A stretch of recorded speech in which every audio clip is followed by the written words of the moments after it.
Hallelujah, Hallelujah, Hallelujah, Hallelujah.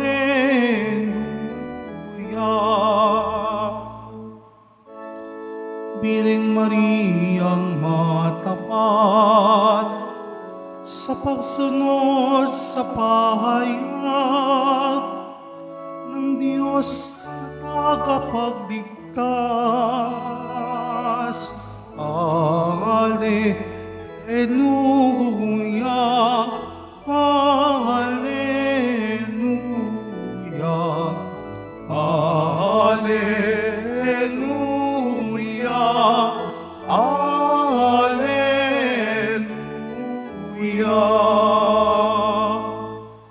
Sumainyo ang Panginoon. At sumaiyo rin. Ang mabuting balita ng Panginoon ayon kay San Lucas. Papuri sa iyo, Panginoon. Taon-taon tuwing pista ng Pasko, ang mga magulang ni Jesus ay pumupunta sa Jerusalem. At nang 12 taon na siya, pumaroon sila gaya ng dati nilang ginagawa. Pagkatapos ng pista, sila'y umuwi na. Nagpaiwan si Jesus sa Jerusalem, ngunit hindi ito napansin ng kanyang mga magulang. Sa pag-aakalang ng isa na si Jesus ay kasama ng isa. Nagpatuloy sila sa maghapong paglalakbay. Nang nalaman nilang hindi siya kasama, siya'y hinanap nila sa kanilang mga kamag-anak at kakilala. Hindi nila siya natagpuan, kaya't bumalik sila sa Jerusalem upang doon hanapin. At nang 3 araw, natagpuan na si Jesus sa loob ng templo, nakaupo, kasama ng mga guro. Nakikinig siya sa kanilang mga at nagtatanong. At ang lahat ng nakikinig sa kanya ay namangha sa kanyang katalinuhan. Nagtaka rin ang kanyang mga magulang nang siya'y makita. Sinabi sa kanyang ina, "Anak, bakit naman ganyan ang ginawa mo sa amin? Balisang-balisa na kami ng ama mo sa paghahanap sa iyo." Sumagot siya, "Bakit po niyo ako hinahanap? Hindi ba niyo nalaman na ako'y dapat nasa bahay ng aking ama?" Ngunit hindi nila naunawaan ang panalatang ito. Siya'y umuwing kasama nila sa Nazaret at naging isang masunuring anak. Ang lahat ng bagay na ito'y iningatan ng kanyang ina sa kanyang puso. Mga kapatid, ang mabuting balita ng Panginoon. Pinupuri ka namin, Panginoong Heso Kristo. Magsiupo muna. Magandang umaga po sa inyong lahat. Ngayon po mga kapatid ay pinagdiriwang po natin ang kapistahan ng kalinisan puso ni Maria. Kahapon, pinagdiwang po natin ang mahal na puso ni Jesus o tinatawag po nating Sacred Heart of Jesus. Siyempre po, hindi pa pwedeng ilayo ang puso ni Jesus sa puso ng kanyang nanay na si Maria. Kaya po ngayon pong Sabado, matapos po ang kapistahan ng mahal na puso ni Jesus, ipinagdiriwang po natin ang kalinisan puso ni Maria. Mga kapatid, kung ang puso ni Jesus ay ginamit upang maunawaan natin ang pag-ibig ng Diyos, ang puso ni Maria, ang kanyang kalinisang puso, ay isang malaking paghamon para sa ating lahat kung papaano tayo tutugon sa pag-ibig ng Diyos. Kaya po mga kapatid, atin pong pagnilayan ang banal na kapistahang ito upang tayo din lahat magsumikap, maging malinis, magsumikap na linisin ang puso natin upang tayo maging kaaya-aya sa harapan ng Panginoon. Una po mga kapatid, ang puso ni Maria ay nakikinig. Napansin niyo naman po sa mabuting balita, nung nawala si Jesus, nung natagpuan na si Jesus, sinabi ni Maria, "Anak, ano ba naman ang ginawa mo? Hanap kami ng hanap sa iyo." Anong sagot ni Jesus? "Hindi niyo ba nalalaman na dapat ako'y nasa bahay ng aking ama?" Kung kayo po ang magulang nung batang iyon, at gano'n ang sagot sa inyo, ano gagawin mo? siguro papaluin mo yung bata. Pero alam niyo po, si Maria, pinakinggan niya itong mabuti sapagkat alam niya ang kanyang anak na ito ay hindi lang niya anak, kundi anak ng Diyos. Mga kapatid, sa ingay ng mundong ito, madalas hindi na natin napapakinggan ang tinig ng Diyos.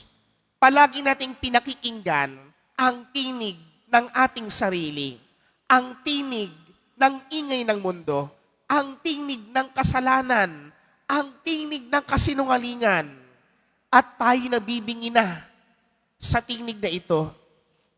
Mga kapatid, hinahamon tayo ng kapistahang ito ng kalininisang puso ni Maria na buksan natin hindi lang ang ating mga tainga, kundi ang ating puso't kalooban upang mapakinggan natin ang Panginoong may kapal. Pangalawa, mga kapatid, kung tayo tinuruan ni Maria na makinig, tayo naman po ay tinuturuang magpakumbaba. Ang dami kasi sa atin, masyado tayong mayabang. Masyadong malakas ang ating confidence. Hindi naman po masamang maging confident. Pero ang masama po, overconfidence na naglilid sa atin sa kayabangan. Mga kapatid, marami tayong nais na maabot sa mundong ito. Pero ang pagmamayabang natin nang walang kinatutunguhan ay hindi po larawan ng isang mabuting Kristiyano. Kaya po mga kapatid, tularan po natin si Maria na nagpakumbaba, na kahit na marami din siyang nalalaman, kahit na pwede niyang gawin ang lahat ng mga bagay na ito, pinili niya na magpakumbaba at sinabi niya sa pagbabalita ng anghel, ako'y alipin ng Panginoon, maganap nawa sa akin ang iyong sinabi. Pagsunod sa kalooban ng Diyos ay pagpapakumbaba. Sa huli, mga kapatid, ano po ang tinuturo po sa atin ng kapistahang ito? Kung tayo po'y matutong magpakumbaba ang ating mga puso at ang puso natin ay tuluyang nakikinig sa Diyos, tayo pong lahat, mga kapatid, tinuturuan ng kapistahang ito ng mahal na Birheng Maria na magsumikap maging malinis at hindi nagmamalinis. Nagmamalinis ang isang taong tumuturo ng mali ng iba at hindi nakikita ang mali ng kanyang sarili. Kaya nga po, kalinis-linisang puso ni Maria. Hindi nagmamapuri, hindi nagmamataas, hindi nakikita ang mali ng iba. Bagkus, siya'y tao, nagsumikap maging malinis, tinanggap ang pagkakamali at pagpapakita na kaya tayong linisin ng Diyos sa ating kadustahan at karumihan. Mga kapatid, wala po tayong karapatang magmalinis sa harap ng ibang tao dahil tayo'y nagkakasalat, marami ding kapintasan. Pero mga kapatid, pagsumikapan po nating maging malinis para sa pagbabago, para sa ikabubuti, para sa kaliwanagan ng katotohanan, sapagkat ito ang hangad sa atin ng Panginoong may kapal. Pag-ibig ng Diyos ang naging dahilan kung bakit niya pinakita ang kanyang puso sa atin. At ang puso ni Maria ay ang pagsusumikap ng sangkatauhan na mapalapit tayo sa puso ng kanyang anak, si Jesus na ating Panginoon. Mga kapatid, sa pagkapatuloy po ng ating banal na pagdiriwang na ito, sa ating pagtanggap ng banal na Eucharistia, pagsumikapan po nating maging katulad ng puso ni Maria. Inihanda ang kanyang puso upang maging malinis sa harapan ng Diyos. Sa ngalan ng Ama at ng Anak at ng Espiritu Santo.